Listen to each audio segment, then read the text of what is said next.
Gloria a Dios. Hechos capítulo 9, ¿verdad que sí? ¿Cuántos pueden declarar conmigo que han recibido de parte del Señor edificación y ministración durante el transcurso de estos capítulos que ya hemos recorrido? Amén. Estamos avanzando en el capítulo 9 del libro de los Hechos y hoy vamos a concluir.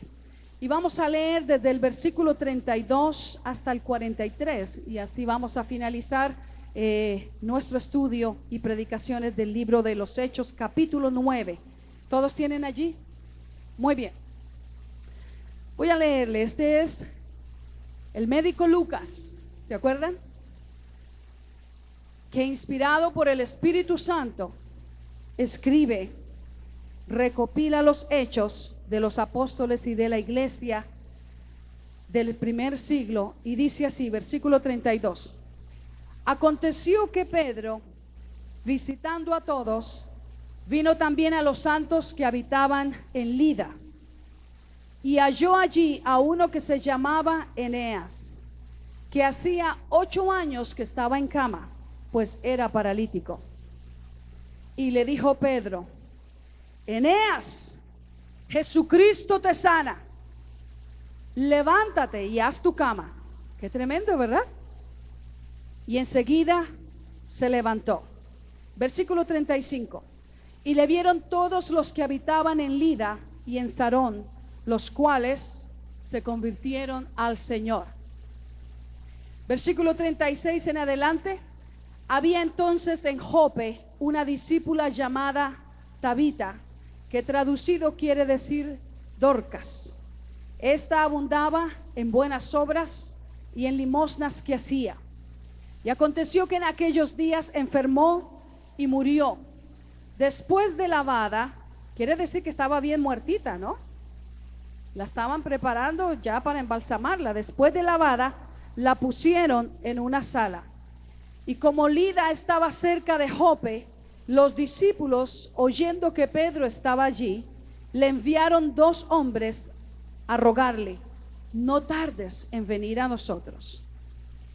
Levantándose entonces Pedro fue con ellos, y cuando llegó le llevaron a la sala, donde le rodearon todas las viudas, llorando y mostrando las túnicas y los vestidos que Dorcas hacía cuando estaba con ellas. Entonces, sacando a todos, ¿a quiénes sacó Pedro? ¿De quién habría aprendido a hacer eso? ¿Verdad que sí? Nos hace reminiscencia de las veces que Jesús lo tuvo que hacer. Entonces, sacando a todos, Pedro se puso de rodillas y oró. Hay poder en la oración. Y volviéndose al cuerpo de la muerta bien muerta, dijo: Tabita, levántate. Y ella abrió los ojos y al ver a Pedro se incorporó. Y él, dándole la mano, la levantó. Entonces, llamando a los santos y a las viudas, la presentó como viva. Esto fue notorio en toda Jope y muchos creyeron en el Señor. Y aconteció que se quedó muchos días en Jope, en casa de un cierto Simón curtidor. Gloria a Dios. El Señor va a continuar añadiendo bendición a su palabra. Yo creo que ese Cristo que nos relatan aquí está hoy en nuestro culto. Está presente. Él está aquí. Amén. Y en nuestra predicación anterior nosotros dejamos a Saulo de Tarso en su casa. ¿Se acuerdan? Saulo de Tarso lo mandaron de regreso a su casa. Posteriormente él se hace llamar Pablo, el apóstol Pablo. Y en este día entramos a los últimos versículos de este capítulo 9 del libro de los Hechos.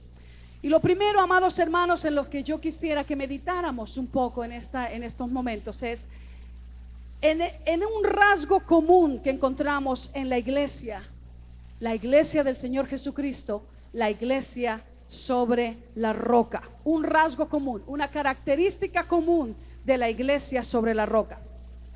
Todo en la palabra y en lo que hemos estado estudiando y predicando sobre Hechos es importante. ¿Usted cree eso? Todo es importante.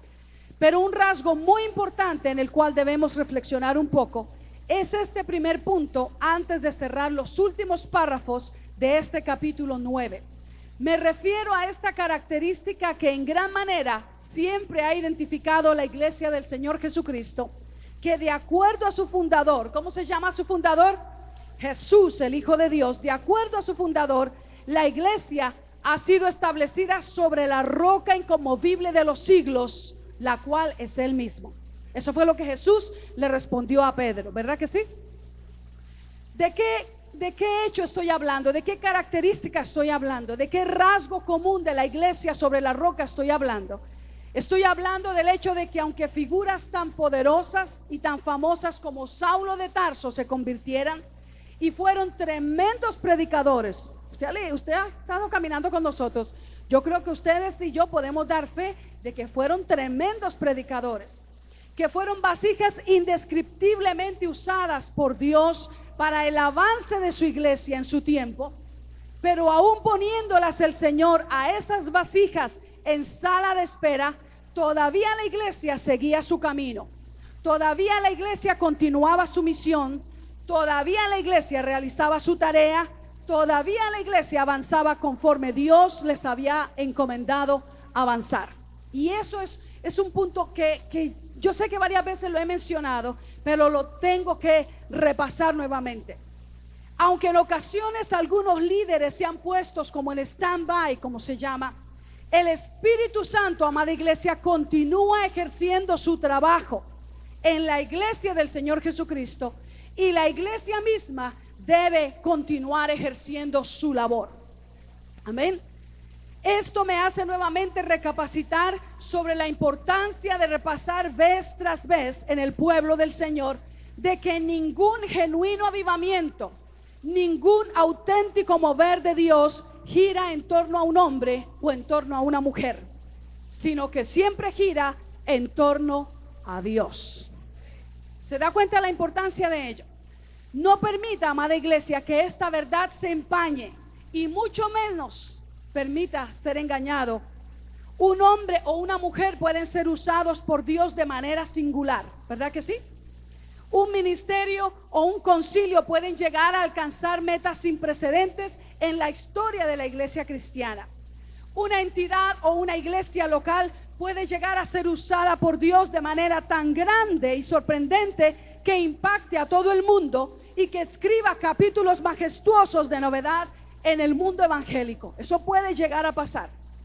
Pero si ese mover es genuino, si esa visitación de Dios es auténtica sobre ese lugar, sobre esa iglesia local, sobre ese cantante, sobre ese ministerio de alabanza, entonces lo conoceremos, porque nunca comprometerá a quien le rinde la gloria. Eso es algo que no tiene concesiones. Siempre tendrá el cuidado de llevarle la gloria y la honra al único que es digno por los siglos sempiternos, a Jesús, el Hijo de Dios, la roca inconmovible de los siglos, sobre la cual Él estableció su iglesia.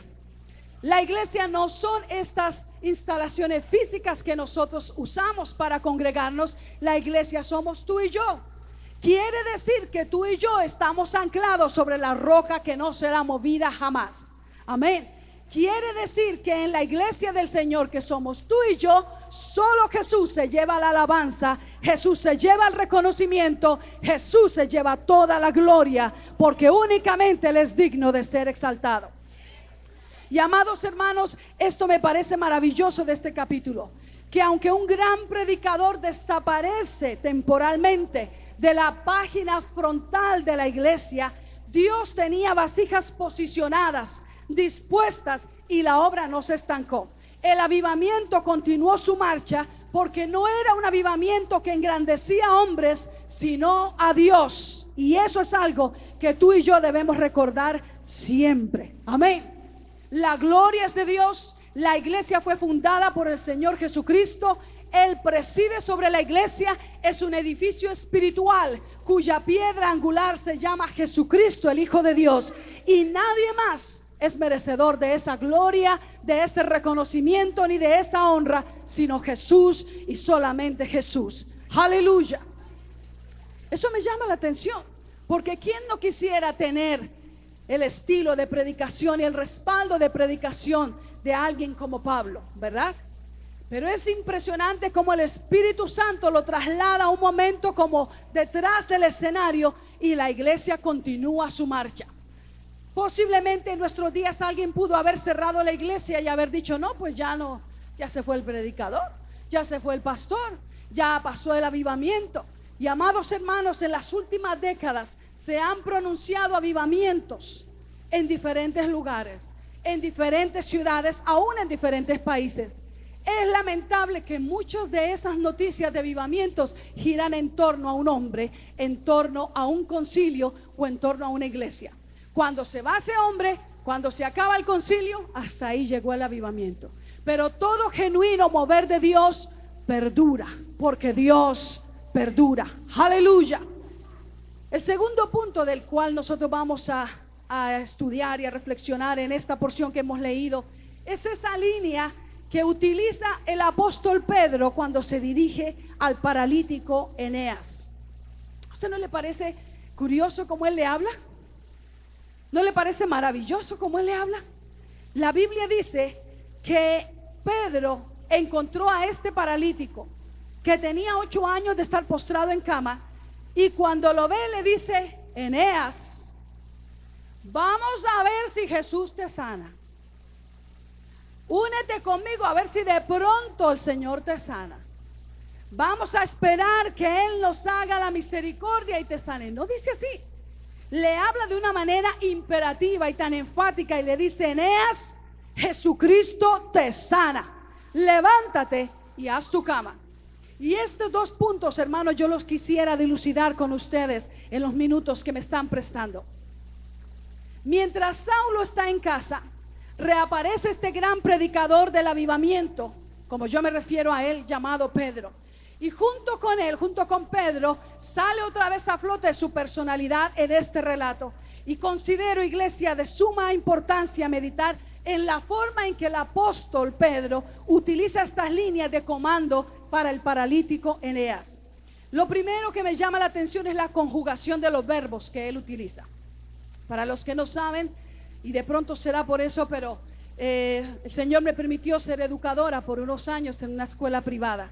Así que eso del asunto gramatical me atrae mucho, porque me expande el pensamiento cuando estoy estudiando la palabra del Señor.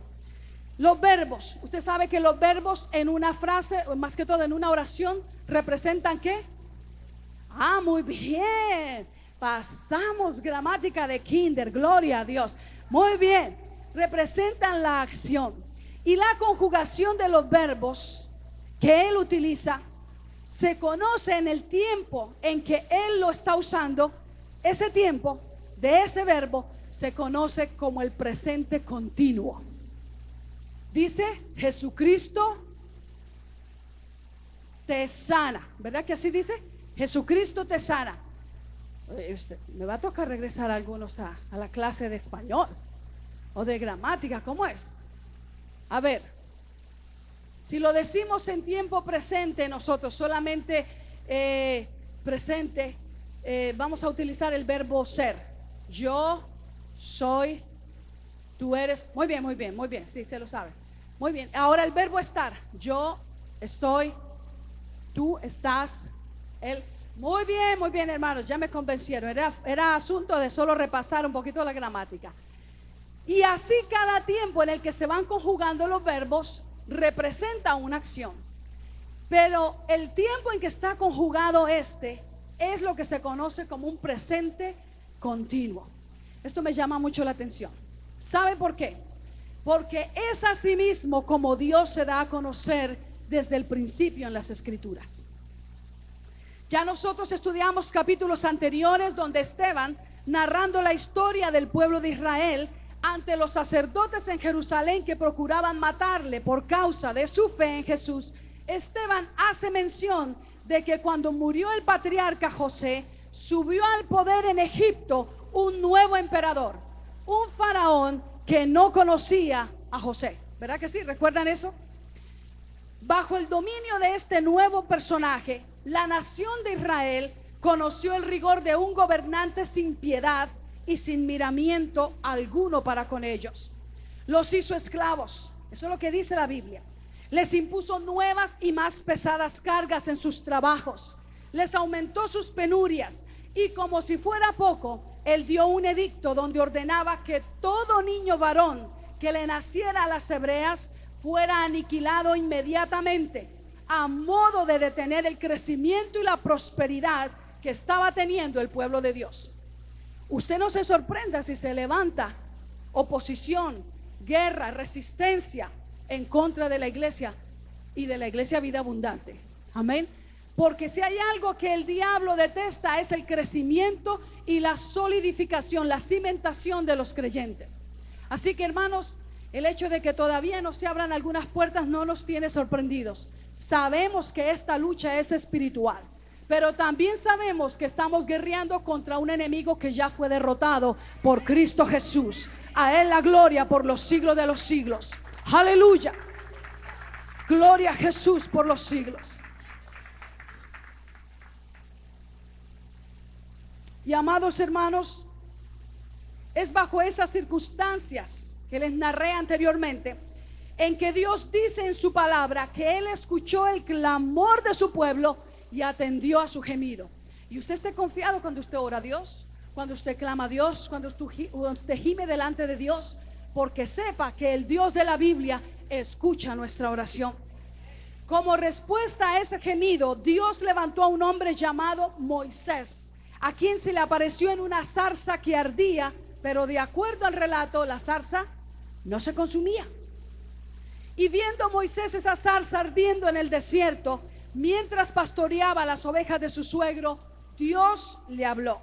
Según el capítulo 3 de Éxodo, y eso usted lo va a estudiar en su casa, Moisés argumentaba con Dios. Dios estaba hablando con él, Dios lo estaba llamando, Dios lo estaba enviando, Dios lo estaba dirigiendo para que fuera él el caudillo o el canal o el instrumento por el cual Dios sacaría al pueblo de Israel del dominio y de la opresión de los egipcios.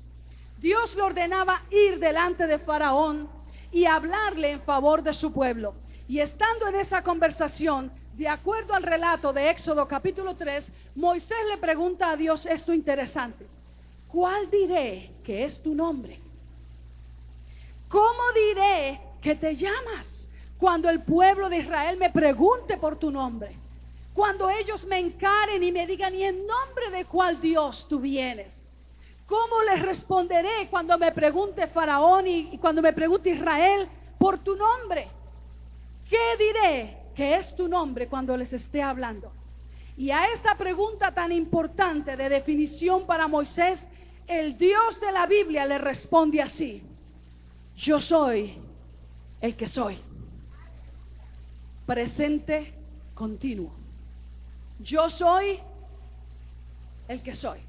Y aquí, amada iglesia, comienza la definición de la identidad de Dios para con los hijos de Israel y para con todo aquel que quiera saber su nombre.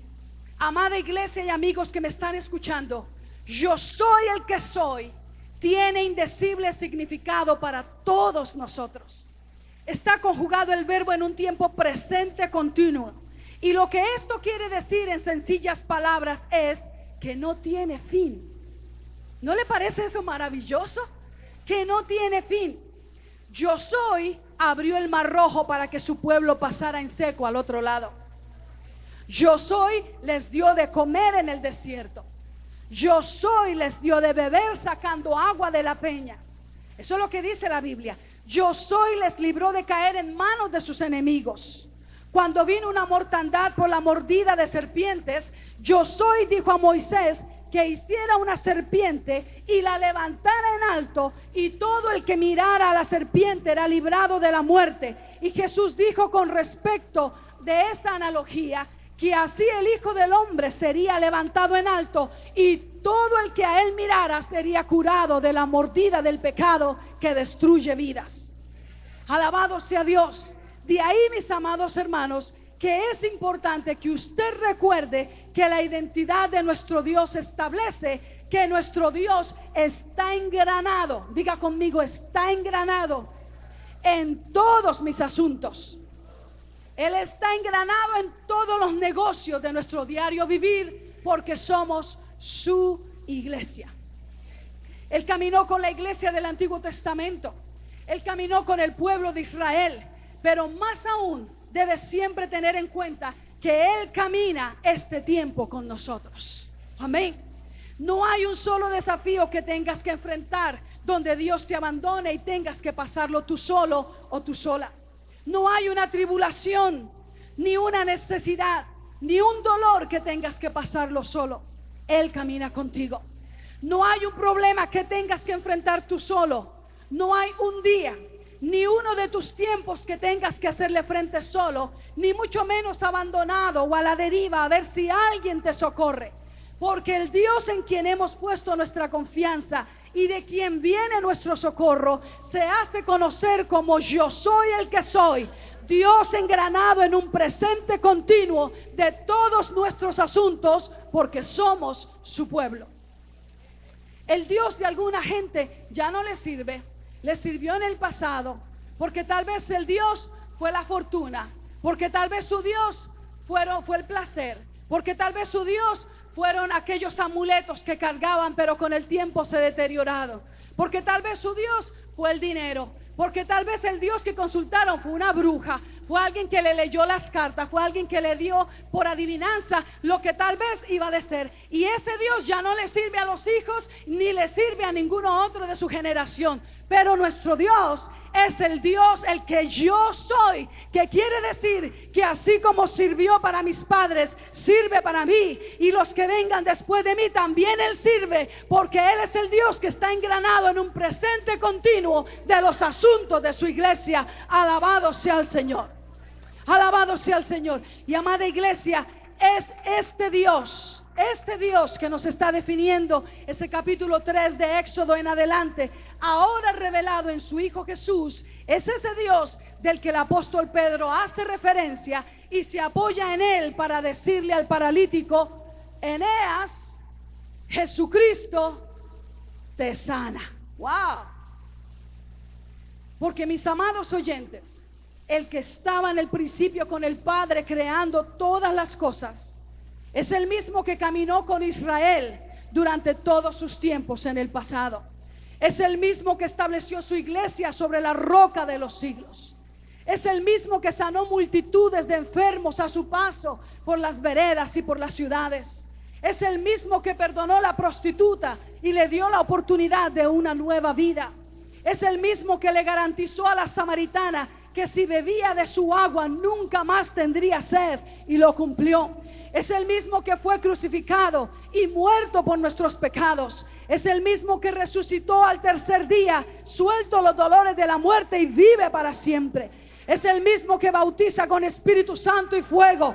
Es el mismo que ha prometido volver para tomarnos a sí mismo y llevarnos a nuestro hogar eterno. Es el mismo que ha sanado mi familia en muchas ocasiones. El que me sanó de vértigo, el que me sanó de células cancerígenas en mi vientre. Es el mismo que le ha dado sentido y propósito eternos a mi vida. Es el mismo que me provee y me protege. Es el mismo que preside hoy en su iglesia, y Él está aquí en este día, en este mismo instante, para obrar conforme a su soberana y su propósito eterno, si tú le permites en tu vida, porque la Biblia te da esta garantía, que Jesucristo es el mismo de ayer, de hoy y por todos los siglos. A Él la gloria por los siglos sempiternos. Aleluya. Él es el mismo. Él es el gran yo soy. Yo soy, yo soy, yo soy. No hay una prueba que tú tengas que enfrentar solo, porque Él está contigo. No hay una enfermedad que Él no pueda curar, porque Él está contigo. No hay una lucha que Él no te pueda sacar adelante, porque Él está contigo. Así como estuvo abriendo el mar rojo y sanando a la gente, así Él está con nosotros el día de hoy. Alabado sea el Señor. Gloria al nombre de Jesús por los siglos. Lo segundo que me llama mucho la atención de estas líneas que utiliza Pedro es que él no lo deja solo ahí. Él dice: Eneas, Jesucristo te sana. Y hoy, al terminar el mensaje, vamos a orar por cualquiera que tenga enfermedad. Amén. Y vamos a orar que el Señor continúe perfeccionando y sellando la obra de sanidad, el milagro que Él ha comenzado en muchas vidas. Pero Él no lo deja ahí. Pedro le dice: levántate y haz tu cama. Y este es otro punto que yo quisiera, hermanos, que nosotros lo desmenuzáramos si fuera posible. Y yo me refiero a este punto como la sanidad integral. Amados hermanos, amados oyentes que están escuchándonos a través de los medios de difusión, esta predicación estaría incompleta si no tocáramos este siguiente punto. Debo decirte que el Dios que la Biblia nos presenta, el Jesús que la Biblia nos describe, cuando hace algo lo hace bien y lo hace completo. Amén. Una obra de sanidad de Dios en la persona está orientada a una sanidad integral del ser humano. Nosotros, si usted lee la filosofía como se conoce popularmente, o la misión de la iglesia, está orientada a ministrar al ser integral de todo individuo. Amén. Y cuando el Señor hace algo, lo hace bien y lo hace completo. Y esa obra de sanidad de Dios en la persona está orientada a una sanidad integral. ¿Qué quiere decir integral? Que comprende todas las áreas de nuestra vida, que incluye, que trasciende a todos los aspectos de nuestra vida. Así como un área afectada en el ser humano eventualmente afecta a todas las demás, porque así es, ¿verdad? Un área afectada en nosotros eventualmente va a afectar todas las demás áreas. Por eso hay cosas que no las podemos pasar livianamente, ni verlas así tan ligeramente, porque a la larga va a afectar otra área y otra área y otra área, y cuando nos damos cuenta nos tiene consumidos. Así que de tal manera como un área afectada en el ser humano eventualmente afecta a todas las demás, asimismo el Señor Jesucristo opera en sus intervenciones hasta perfeccionar su sanidad, porque Él mejor que nadie conoce qué tanto y hasta dónde hemos sido afectados por la enfermedad, cualquiera que ésta sea. Amén. Iglesia, esto es algo maravilloso de nuestro gran Rey Jesús, que nunca deja su obra a medias. ¿No le quiere dar gracias a Dios por eso? Nunca deja su obra a medias. ¿Usted ha conocido gente que todo lo deja a medias? ¿De verdad? No mire a ningún lado. Usted solo mire aquí al frente. ¿No se ha dado cuenta que hasta un libro lo comienzan a leer y lo dejan a medias? El 31 de diciembre lloran y hasta moquean en el altar y hacen promesas. Este año, Señor, sí me voy a consagrar, sí voy a ir a todos los cultos. Es más, me voy a leer toda la Biblia. El 1 de enero leyeron Génesis capítulo 1, versículo 1, y dijeron: lo demás lo hago mañana. Y la Biblia no ha vuelto a ver la visita de esa persona, y ya estamos en marzo 25. ¿Usted ha conocido gente así? Es curioso, ¿verdad? Es curioso. Ahora hay gente que se caracteriza por dejarlo todo a medias, todo, y hablan maravilloso, hablan precioso, dicen cosas muy bonitas, pero llega el tiempo en que uno dice: oiga, póngale sustancia a esas palabras. Mire que esas palabras se las está llevando el viento terriblemente, ¿no es cierto? Y ya después, por más que uno quiera, le cuesta creerle. Y no es porque uno no tenga fe, uno tiene fe, pero es que le falta sustancia a lo que dice. Y amados hermanos, algo que me maravilla de nuestro gran Rey Jesús es eso, que Él nunca deja su obra a medias, nunca. Déjame decirte que con solo curar al paralítico, ya el Señor Jesucristo había hecho algo supremamente grande y digno de gloria a su excelso nombre, ¿no les parece? Pero gracias sean dadas a Dios por Jesús y también por Pedro en esta ocasión, porque no se detuvo ahí. Creo que el apóstol Pedro pudo discernir que el objetivo del Señor con Eneas no era solo sanarlo de su parálisis física, sino también de su parálisis emocional, relacional y laboral. Sí, he pasado días preguntándole al Señor qué quiere que le diga a su amada iglesia con respecto a esta línea. Y eso es lo que el Señor ha puesto en mi corazón. Cuando recibes de Dios su toque, su intervención, ¿cuántos han recibido el toque de Dios en algún momento en su vida? Su intervención, su sanidad, su restauración cuando lo recibes. No creas que es solo para tu área espiritual en cuanto a tu relación con Él.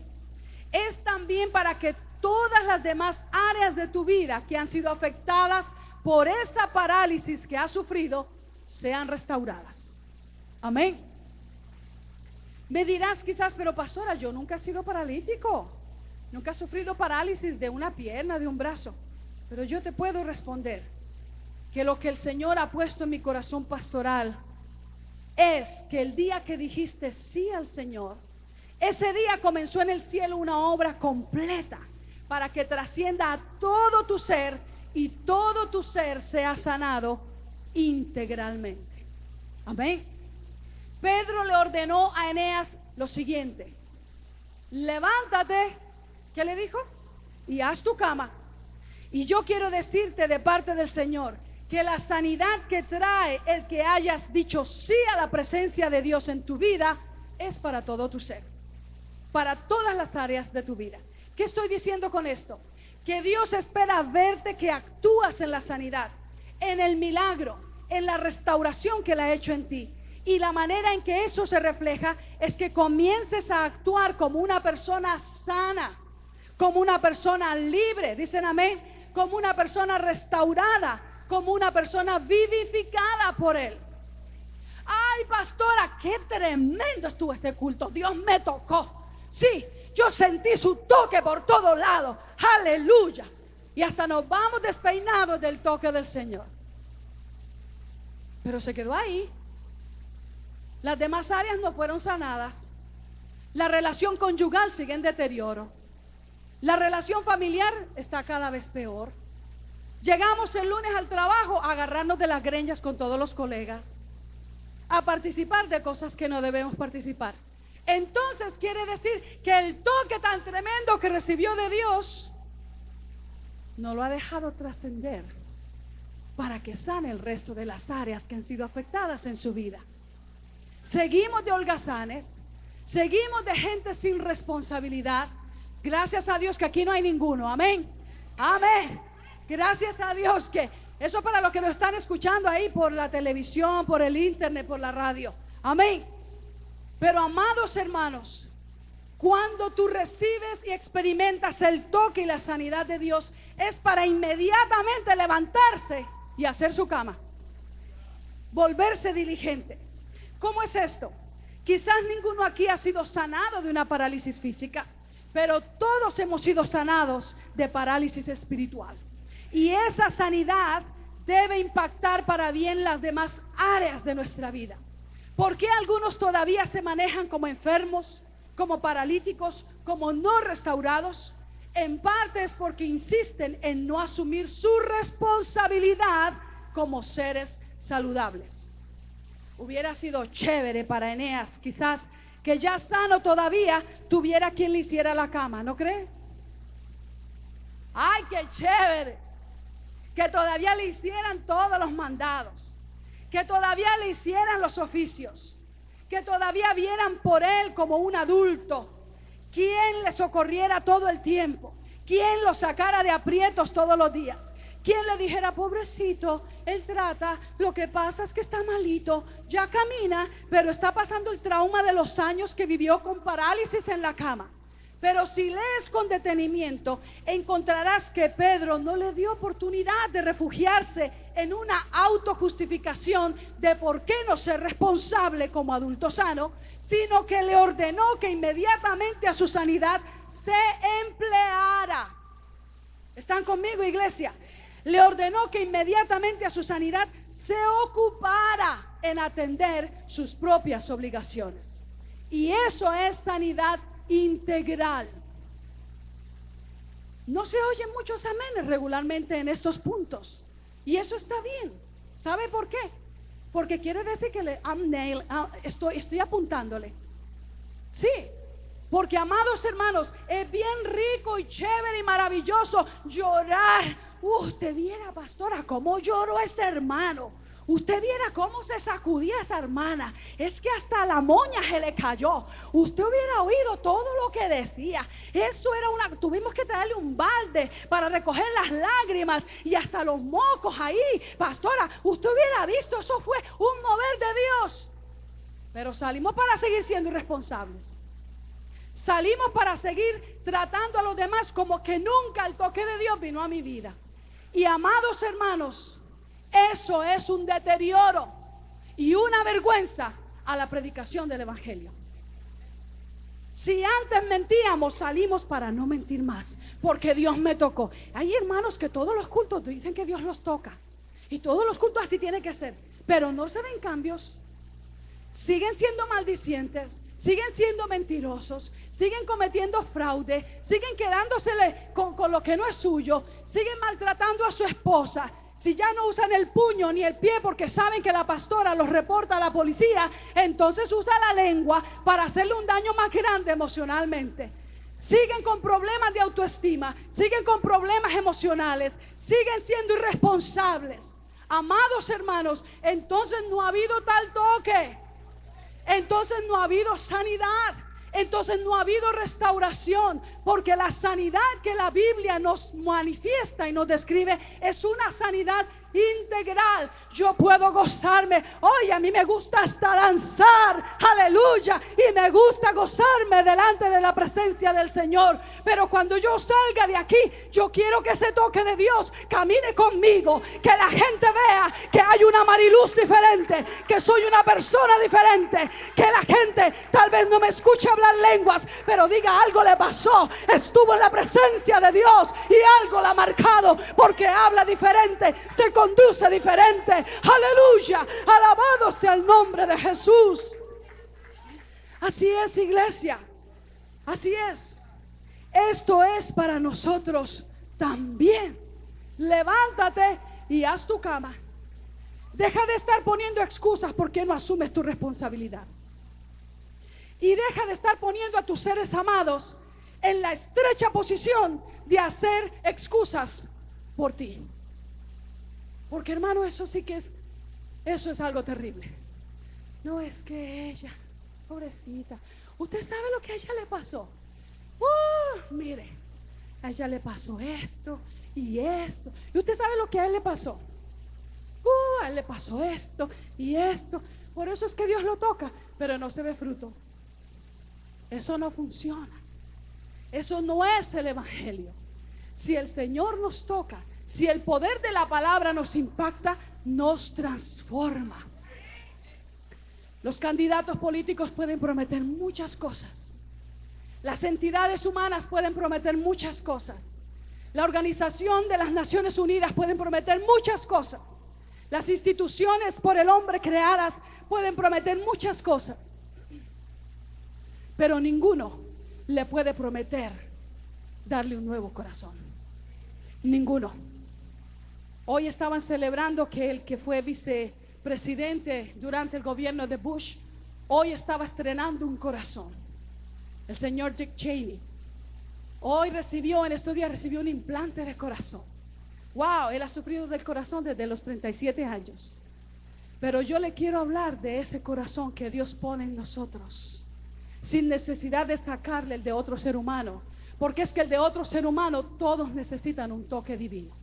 Todos necesitan una sanidad interna. Todos necesitan que Dios les imparta ese toque maravilloso que lo hace nuevo. Pero Dios en su palabra nos promete no solamente prosperarnos, no solamente enriquecernos, no solamente bendecirnos. Dios nos promete, si fuera necesario, crear un nuevo corazón en nuestra vida. Alabado sea el nombre de Jesús por los siglos de los siglos. Entonces, mis amados hermanos, si fuera necesario un nuevo corazón, está en el lugar correcto. Amén. Porque aquí le presentamos al mejor cirujano del corazón, al mejor cardiólogo que hay sobre toda la faz de la tierra, a Jesús, el único que tiene poder de crear un nuevo corazón. ¿Y qué es lo que Él utiliza? Su poderosa palabra. Dios me habló. Uy, pastora, Dios me habló. Aleluya. Uy, qué mensaje. Ese mensaje de ese otro predicador y de allá y de la hermana y eso. Uy, qué tremendo. Y Dios nos habló por profecía y nos habló por sueños y nos habló en visiones. Alabado sea Dios. Ahora hay tiempo de mostrar el fruto de lo que Dios habló. Amén. Hay que vivir esa palabra. Amados hermanos, iglesia, esto es para nosotros también. Pedro le dijo: Eneas, Jesucristo te sana. Levántate y haz tu cama. Empléate. Ocúpate en lo que no has podido hacer estos 8 años por causa de esa parálisis. Muestra que de verdad Jesús te ha sanado. Amén, hermanos. Iglesia, estamos en ese momento. Es crítico, es crítica a veces el nivel de cristiandad que encontramos en muchos lugares. Es algo tremendo. Esta madrugada, eso de la 1:26 de la mañana, me entraron 3 mensajes de texto. Me gocé después de que me despertaron. Era de los pastores allí en México, de la iglesia donde acabo de ministrar hace unas semanas. ¿Se acuerdan que yo les conté que vinieron más de 100 personas a los pies de Jesús? Y era el pastor para decirme, él me llama a su madre espiritual, para decirme, me dice mami, él y su esposa, para decirme: madre mía, te quiero contar que el día de mañana estaremos bautizando 40 de los que se convirtieron allí en la campaña. Qué tremendo, ¿verdad? Alabado sea Dios. Alabado sea Dios. Amados hermanos, ¿por qué me da a mí mucho gozo eso? Porque ese fin de semana que el Señor me llevó, o esa semana que estuve allí, eso fue para repellar y meterle cimiento a la iglesia. Una iglesia grande, próspera, numerosa, con un ministerio muy bonito. Pero necesitábamos ecualizar el nivel de cristiandad que hoy se está viviendo. Porque muchas veces parece que la iglesia estamos más interesados en crecer y propagamos y hacemos más famoso como una especie de club o de entidad, como una especie de lugar de centro social. Tremendo. La cristiandad hasta dónde se ha rebajado. Esto es deterioro, pero a mí me encanta que Pedro no detuvo esa línea ahí, sino que le dijo: Eneas, Jesucristo te sana. Levántate, levántate. Deja de estar poniendo excusas. ¿Por qué no te levantas? Deja de estar diciendo: es que mi mamá, es que mi papá, es que mi abuela, es que mi esposa. ¿Usted por qué no la conoce, pastora? Es que mi marido, uy, bendita usted que está soltera, pastora. Es que mis hijos, es que mi jefe, es que mi problema. Y todo el tiempo están haciendo excusas. Y el Señor te da la orden: levántate. Yo te puedo sanar, pero tú te tienes que levantar. Tú tienes que asumir tu responsabilidad. Tú tienes que ejercer lo que Dios está haciendo en tu vida. Tú tienes que empezar a caminar en esa operación maravillosa que Dios ha hecho en tu vida. Tú tienes que comenzar a actuar en la intervención divina que has recibido de parte de Dios. Y deja de estar ocasionando que otros tengamos que hacer excusas por ti. Amén. Eso es triste, hermanos. Me fascina que Pedro le dijo: Eneas, ya está bien crecidito, está viejito, mayorcito. Ya no creas que te van a venir a hacer la camita, ni a hacerte los mandados. Hoy Jesús te sana, hoy te levantas, hoy te empleas, hoy comienzas a ocuparte, hoy comienzas a mostrar que el milagro está caminando en tu vida. Amén. Considero que es una vergüenza y un detrimento al evangelio y a la iglesia del Señor que muchos, habiendo sido sanados del pecado, insistan en vivir como enfermos todavía. Que habiendo experimentado a Jesús, todavía algunos se manejen irresponsablemente. Que en lugar de volvernos productivos y diligentes, continuemos una vida de holgazanería, de negligencia. Y confío en Dios que aquí en Vida Abundante no hay ninguno así. Pero si lo hubiera, déjame decirte que o la parálisis aún no ha sido retirada de tu vida, o eres un irresponsable congénito que, habiendo gustado la bendición del Señor, insistes en vivir como paralítico, o definitivamente necesitas ayuda psiquiátrica. debes hacerte tratar antes que termines por destruirte y destruir a los que te aman.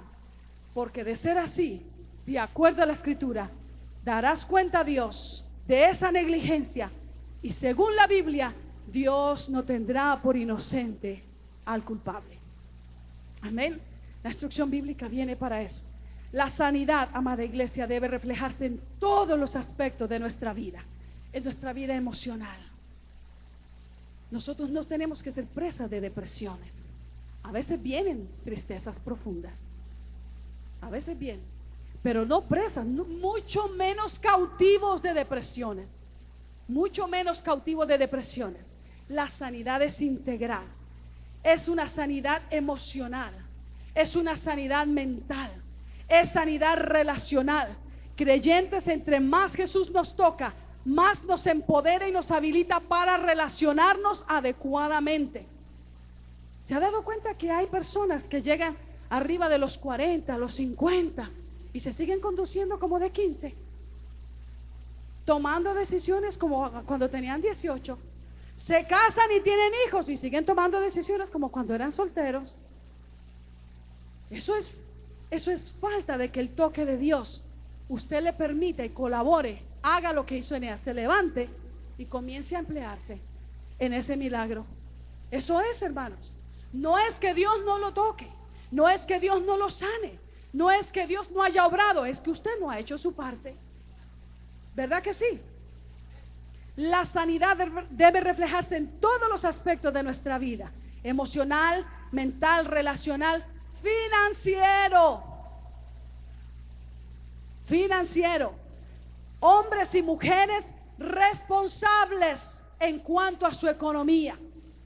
Tiene que ser, hermanos. Si no, el evangelio no sirve. Si no, solamente predicamos otra religión. Es tiempo de caminar en una línea de responsabilidad financiera. Vivimos en crisis económica global, ¿no es cierto? Claro que sí. ¿Quién no ha sido impactado? Todos hemos sido impactados. Yo sé que de pronto usted me mire y pensará que no, pero sí, también he sido impactada. También he tenido que hacer ajustes. Ya no compramos tantos quesos, frijoles todos los días. Ya no se compran tantos quesos, ya no se compra variedad de panes, ya no se compran mucha leche, ya no se come tanta pollo. Bueno, yo no como carne roja, pero ya no se come tanto así. Y yo sé que no parece, pero un día el Señor me va a honrar. Él sabe que sí es cierto. Todos hemos sido impactados financieramente por la crisis mundial, pero nosotros tenemos un elemento poderosísimo del cual carecen los que no son hijos de Dios, y es que con nosotros camina el gran yo soy. Si Él proveyó, fue Shaddai y fue proveedor para su iglesia del Antiguo Testamento, Él provee para nosotros. Amén. Y necesitamos caminar en una responsabilidad económica. La sanidad debe impactarnos también a manifestarlo en el aspecto laboral, tanto como lo manifestamos en lo espiritual. Amén. Vamos a concluir. Los últimos versículos de este capítulo nos habla de Dorcas. Ay, Dios mío, esto es tremendo. Vamos a avanzar y tratamos de concluir en los próximos minutos. Iglesia, orar por un enfermo, orar por un paralítico es una cosa, pero orar por una muerta es otra completamente diferente. ¿Verdad que sí? Yo quisiera aprovechar que este pasaje, llegamos a estos versículos, para pedirles, hermanos, encarecidamente, como su pastora, cuando me necesite cerca orando, aunque no me necesite o no me mande llamar, yo siempre los estoy cubriendo en oración, todos los días, el Señor lo sabe. Pero no espere a morirse para dejar una nota con alguien que corra a buscar a la pastora. Búsqueme antes. Amén. Si usted me ama, usted me va a hacer ese favor. Porque, amados hermanos, eso de ir a orar por una muerta, mire, tendríamos que decir como dijo aquel hermano en una campaña que ya les conté anteriormente. Él estaba tan entusiasmado anunciando la campaña donde íbamos a predicar. Yo había sido invitada para cantar y él dijo a todos: traigan amigos y mañana llenen este lugar de enfermos, que Jesús los va a sanar. Es más, si es necesidad, tráiganse un muerto, que el Señor lo va a levantar. Y todos los que habíamos sido invitados a la campaña nos agarramos cada uno del asiento. Nadie dijo nada. Él dijo tan efusivamente y la multitud escuchando. Cuando íbamos camino al hospedaje, le preguntó el predicador: oye, Jacobo, pero ¿y qué tal que de verdad nos traigan un muerto? ¿Y que si el Señor no lo levanta? ¿Qué vamos a decir? Y él dijo: decimos que el muerto no tuvo fe. Está bueno, ¿verdad? Está bueno cómo lo arreglan.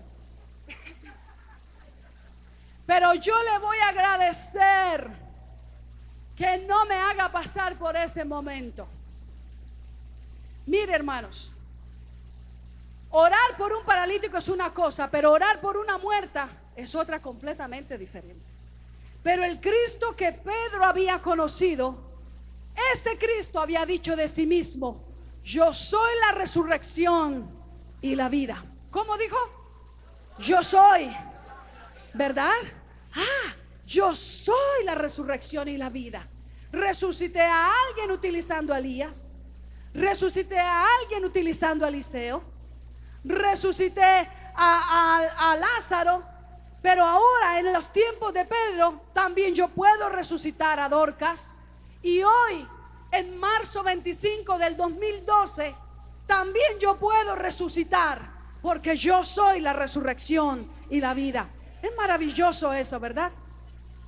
Los versículos, amados hermanos, no nos afirman que los informantes de la iglesia en Jope le dijeron explícitamente a Pedro por qué necesitaban que fuera a Jope. Ahí no dice que le dijeron. No sé si le dijeron o no. Solamente nos dice que los enviaron y ellos le insistieron que tenía que venir. Lo cierto es que hubiera sabido Pedro o no, a Pedro lo esperaba una enorme prueba de fe. ¿Están de acuerdo conmigo? Orar por una muerta. Y no creo que ahí hubiera podido salir diciendo: es que la muerta no tuvo fe. Tan muerta como que ya había sido lavada y preparada para el sepelio, y de acuerdo a la costumbre del Medio Oriente sería sepultada en menos de 24 horas. Este discípulo y apóstol amado se ve rodeado, imagínense, él llega y se encuentra rodeado de un culto maravilloso de viudas. Y viudas llorando, y viudas que lloraban y le traían a él toda la muestra de los trabajos que hacía Dorcas para las que estaban en necesidad mientras ella vivía. ¿Te imaginas ese cuadro? ¿Te lo imaginas? ¡Wow! ¡Cuánto ánimo!, ¿cierto? A cualquiera se le sube la moral, ¿no es cierto? Pedro había aprendido bien de su maestro. El pasaje nos narra que ordenó que todos salieran y luego se postró en oración.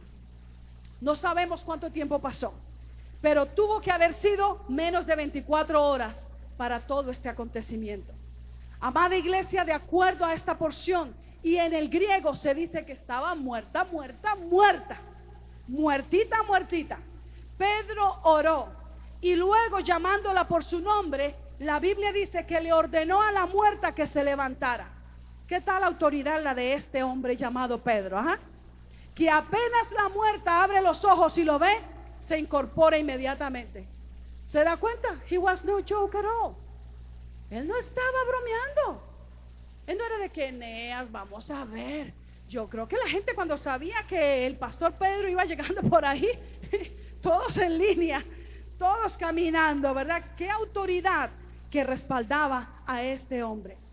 La Biblia dice que cuando Dorcas abrió los ojos, apenas vio que era Pedro, se incorporó. Él la ayuda a estar en pie, extendiéndole su mano, y luego la presenta viva a todos los que habían estado llorando por su muerte. Porque aquel que dijo: yo soy la resurrección y la vida, estaba allí haciendo presencia también.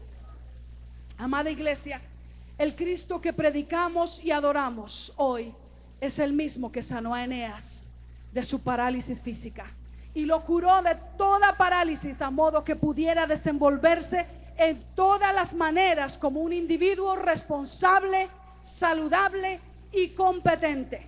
Pero no solo eso, sino que también es el mismo que devolvió la vida a Dorcas a poco tiempo de ser sepultada. Pero además es el mismo que está aquí en este día para sanar toda enfermedad. Amén. Cierra sus ojos conmigo. Él es el mismo. El gran yo soy está aquí para sanar toda enfermedad, para empoderar a su iglesia para la obra que nos ha encomendado y que la hagamos efectivamente. Y es el mismo que está aquí aún para revivir el área de tu vida que por alguna causa esté desfalleciendo o haya muerto a causa del pecado o a causa de tus decisiones erradas. Él no ha cambiado. ¿Usted cree que Él no ha cambiado? Alábele y adórele. Él no ha cambiado. Su poder sigue vigente hoy, porque Él es Jesucristo, el mismo de ayer, de hoy y por todos los siglos.